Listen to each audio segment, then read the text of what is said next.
नमस्कार दोस्तों, हमारी आज की कहानी है। सास चिल्लाते हुए बोली, क्यों री, कूलर ऐसे चलाकर छोड़ देती है, बिजली मुफ्त में आती हो, जैसे बिल इसके मायके वाले भरते हो। नीतू बाथरूम से नहाकर निकली तो कूलर बंद करना भूल गई। वह पूजा करने लगी थी, तभी उसकी सास कमला जी ने बड़बड़ाना शुरू कर दिया कि कूलर ऐसे चलाकर छोड़ देती है जैसे मुफ्त में आती है बिजली, बिल भरना पड़ेगा तो पता चले। नीतू मायूस होकर सुनती रही। पूजा करते हुए उसकी आंखें भर आई। नीतू की शादी को 3 साल हुए थे। 2 साल तक तो सब ठीक चला, फिर अचानक उसके पति अक्षय की नौकरी छूट गई। दोनों बेहद परेशान थे। नीतू का बेटा अभी 6 महीना का ही था। अक्षय की बहुत कोशिश के बाद भी जब नई नौकरी नहीं मिली तो उसने अपने पिता मुकेश जी से बात करके घर लौटने का निर्णय किया। मुकेश जी ने अपने पुत्र को ढाढ़स बंधाई कि तुम्हें यहाँ आ जाओ और दूसरी नौकरी की तलाश करो, परेशान होने की कोई जरूरत नहीं है। उनके मन में कहीं न कहीं यह डर था कि अक्षय कहीं अवसाद में गिर न जाए, इसी यथासंभव सेवा कर रहे थे बेटे और बहू का। नीतू अपने सास ससुर का बहुत सम्मान करती थी। वो स्वभाव में हंसमुख और अंतर्मुख थी। जल्दी में अपनी बात किसी से भी नहीं कह पाती थी। बड़ों को पलटकर जवाब देना उसके संस्कारों में नहीं था। कमला जी नीतू को सुनाती रहती कि जब उनकी शादी हुई तो उनके आने के बाद नीतू के ससुर जी मुकेश जी की तरक्की होती गई, पर कोई बहू ऐसी भी आती है कि पति का कामकाज चौपट हो जाता है। ऋतु यह बात बाण की तरह सीधे हद बेदी लगती। वो तो पहले ही परेशान थी और कमला जी समय समय पर सुई चुभोती रहती। आर्थिक परेशानी के कारण मुकेश जी ने बेटे और बहू का खर्चा उठाते थे और कमला जी एहसान की परत चढ़ाती जाती। नीतू का आत्मसम्मान कुचलता रहता।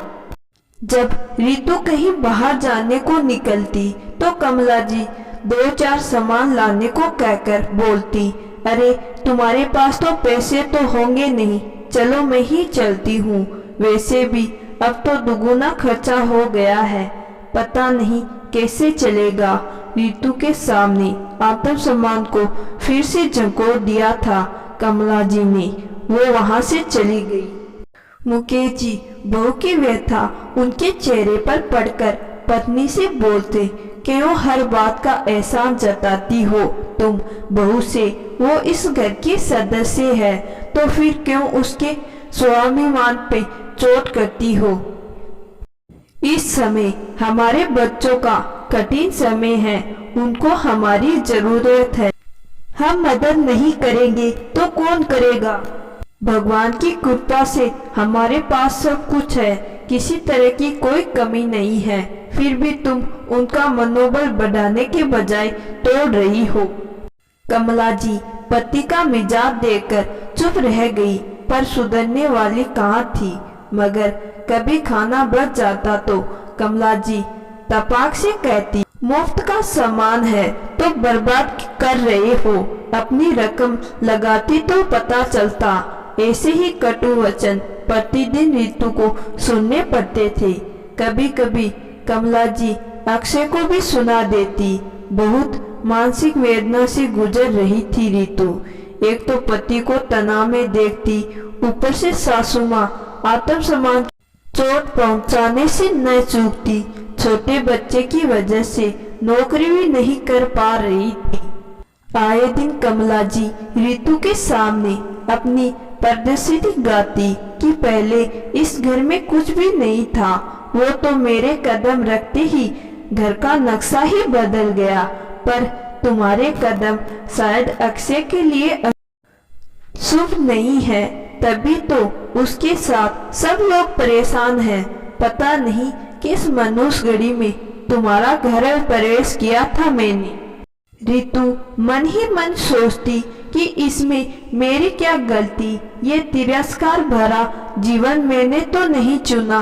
इतना कहने के बाद कमला जी बेटी के भाग्य का बखान करना शुरू किया। सीमा भी अपने पति के लिए बहुत ही भाग्यशाली है।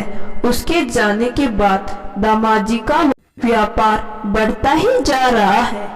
रितु अपनी तरफ किया हुआ इशारा समझ गई। अपने घायल आत्मसम्मान पे आंसू रूपी मलहम लगाते अपने कमरे में चली गई। सुनते रोते समय बीत गया।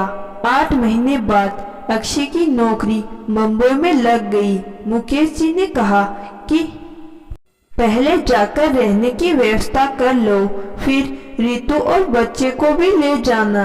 अगली ही रात अक्षय निकल गया। 5-7 दिन में उसने घर भी ढूंढ लिया और रितु से कहा कि 10 दिन बाद तुम्हें लेने आऊंगा। तभी 4-5 दिनों बाद सीमा अपनी बेटी के साथ आई। बेटी और नाती को अचानक देखकर कमला जी झूम उठी, पर अगले ही पल बेटी सीमा की उदासी पढ़ ली थी उन्होंने। पता चला कि सीमा के पति का व्यापार में बहुत घाटा हुआ है, बहुत कर्जा हो गया है। 5-6 दुकान बंद हो गई। यह सुनकर कमला जी और मुकेश जी पर मानो वज्रपात हो गया कि एक औलाद कष्टों से उभरी और दूसरी उलझ गई। सीमा ने बताया कि उसकी सास उसे बहुत ताने देती है, कोई आर्थिक मदद करती है तो दुगुना एहसान जताती है, मेरे आत्मसम्मान पर रोज चोट करती है। पर आश्चर्य था कि कमला जी के विचार एकदम बदल गए थे। वो बोली, तुम्हारी सास को इतनी भी अकल नहीं। ऐसे समय में बेटे और बहू को भावनात्मक सहारे की जरूरत होती है। उन्हें तो तुम दोनों के साथ खड़ा होना चाहिए था। यह सुन रितु से रहा नहीं गया। उसके सब्र का बांध टूट गया। वो सीमा के सामने बैठकर बोली, मम्मी जी, आज आपने इतनी समझदारी कहाँ से आ गई? कल तक जब मैं इसी परिस्थितियों में थी तब आपने मेरी मनोदशा क्यों नहीं समझी कि मुझे भी भावनात्मक सहारे की जरूरत है। दूसरे के आगे हाथ फैलाना बहुत पीड़ादायक होता है। मैंने 8 महीने इस दर्द को सहा है। मेरा आत्मसम्मान जो लहूलुहान पड़ा था वो क्यों नहीं दिख पाया था आपको? क्या आत्मसम्मान का आकलन भी रिश्तों के हिसाब से किया जाता है? मैं बहू हूँ तो मेरा आत्मसम्मान आपके लिए कुछ नहीं। रितु सीमा से बोली, दीदी, मुझसे बेहतर आपकी पीड़ा कोई नहीं समझ सकता। आप धैर्य रखिए, सब ठीक हो जाएगा। हम सब मिलकर इस कठिन समय को पार कर लेंगे। मुकेश जी अपनी पत्नी से बोले, एक बात जान लो कमला, मनुष्य बली नहीं होता, समय बलवान होता है। आज जब बेटी पर संकट आया तो तुम्हारा नजरिया एकदम बदल गया, पर यह भी सोचो कि तुम्हें बहू और बेटों को कितना ठेस पहुंचाया है। यह ठेस ताउम्र उनके दिल में रहेगी। आज सीमा की सास और तुम में क्या फर्क रह गया? कमला जी आत्मग्लानि से भर उठी। उन्हें अपराध बोध हो रहा था कि बहू के साथ उनकी करने की भरपाई उनकी बेटी कर रही है, और मन में वो दृढ़ निश्चय कर चुकी थी कि अपनी बेटी की स्थिति संभालेगी और बहू के दिल में अपने लिए प्यार और सम्मान भरने की जगह बनाएगी। दोस्तों, हम जो दूसरों को देते हैं, समय हमें या हमारे प्रिय को वापस लौटाता है, तो क्यों न प्यार और सम्मान दिया जाए। तो दोस्तों, आज की कहानी आपको जरूर पसंद आई होगी। कहानी पसंद आई है तो कहानी को लाइक और चैनल को सब्सक्राइब जरूर करिएगा। धन्यवाद।